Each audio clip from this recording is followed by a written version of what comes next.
స్త్రీగా పుడుతుంది, పెరుగుతుంది, ఈడుకొచ్చిన తర్వాత పెళ్లి చేసుకుంటుంది. పెళ్లి చేసుకున్న తర్వాత పిల్లలవ్వటం లేదు. పిల్లలవ్వటం లేదు. సభ్య సమాజంలో ఆమె ఎలా తిరగాలి? ఈనాడు నీకు పెళ్ళి అయితుంది, పిల్లలు పుడుతున్నారు, కాళ్ళు చేతులు మంచిగా పనిచేస్తున్నాయి, అన్ని ఫంక్షనాలిటీ మంచిగానే ఉన్నాయి.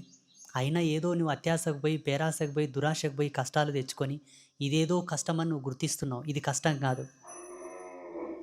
నేనైతే రోజు అమ్మవారికి కోట్ల కోట్ల అనంత కోట్ల రుణపడి ఉన్నాను అనుకుంటా. నేను సన్యాసినై ఉండి కూడా.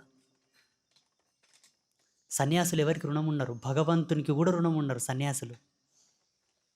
ఈ భూప్రపంచంలో రేణువుతో మొదలుకొని అంతరిక్షం వరకు, హిరణ్య గర్భం వరకు ఎవరికి రుణం ఉండని ఏకైక వ్యక్తి సన్యాసి, యోగి, ఒక తాపసి. అయినా నేను అమ్మవారికి రుణం ఉన్నా. ఎందుకో తెలుసా? చిన్న వయసులోనే నాకు భగవంతుని యొక్క మూల జ్ఞానం అందింది.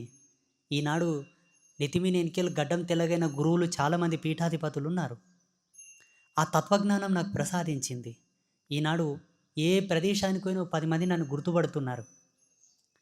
ఏ ప్రదేశానికి పోయినా నన్ను గుర్తుపడుతున్నారు.